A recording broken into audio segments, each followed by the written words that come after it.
1955 оны 5 дугаар сарын 2-ны өдөр одоогийн мах комбинат орчимд улсын аврах шалгаруулах хуралдаан зохиогдож байжээ. Тэрхүү хуралдаанд радиоспортын гавьяа тасгалжуулагч Дамби төрүүлснээс хойш 60 жил өнгөрчээ. Энэ цаг үеэс Монголын мотоциклийн спорт үүссэн гэж үздэг. Харин мэргэжлийн холбоонд байгуулагдаж 1965 оны 1-р сард Москва хотод хуралцсан олон улсын мотоциклийн холбооны их хурлаар аль биесний гишүүн болсноор 50 жил өнгөрөөд байна.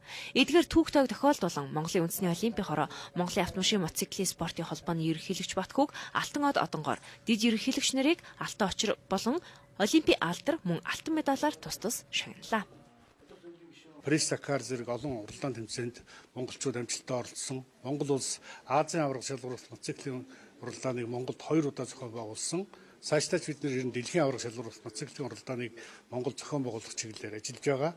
Тэгэхээр мотоцикл гэдэг бол монголчуудын хувьд бол Монголын хөдөөний эгэл жирийн малчин хүн.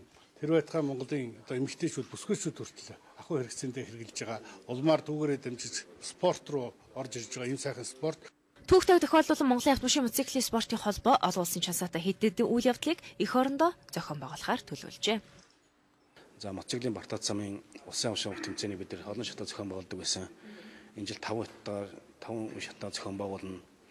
За энэ дөрөгийн улсын аврах тэмцээний бид нар 6 шатаа зохион байгуулна. Тэгээ автомашины уралдааныг бид нар раллигаар Бартад замын төрлөөр зохион байгуулна. Тэгээ энэ онд бид нар хамгийн анх удаа автомашин мотоциклийн холын зэн ралли уралдаанаар Австрийн аврах уралдаанд бид нар анх удаага 8 дугаар сарын 8-наас 14-ний хооронд оролцсон. Энэ Таиланд, Лаос, Мянмар, Таиландын чиглэлд 3030 км уралдах уралдаан байгаа. Мөн бүхий чөлөөт барилдааны олон улсын хэмжээний мастер 1976 оны Монреалийн Олимп болон 1975-1979 оны чөлөөт бүхий дэлхийн аврах шалгаруулах тэмцээнд эх орноо төлөөлөө оролцсон Азийн наадмын мөнгөн медальт улсын их баяр наадам 6 одоо шүүгэрсэн Монгол улсын зан 30 сүрэнг Монголын үндэсний олимпийн хороо алтан очир одонгороо шагнасан юм а. 71 он цэрэг албад ирсээс улсын шгшээ өгт 14 жил бүхий чөлөөт барилдаанаар Олимп дэлхийн аврах Азийн тоглолтын тэмцээн бусад олон улсын тэмцээнүүдийг 53 медаль авсан хүн байгаа. Тэгээд энэ алдар спорт хороонд Салаандар гороотын дөр дасгалжуулагч энэ Баганга спорт хорооны даргын үүрэгт ажлыг хийж ингээд одоо төвхтэй гарч одоо үндэснүүхэн дасгалжуулагч ажил хийж байна. Ингээд одоо үндэсний олимпийн хорооны алтан очир одонг энэ хөдөлмөрөө маань үнэлж өгсөнд өнөөдөр их баярлж байна гэдгийг та бүхэнд хэлье.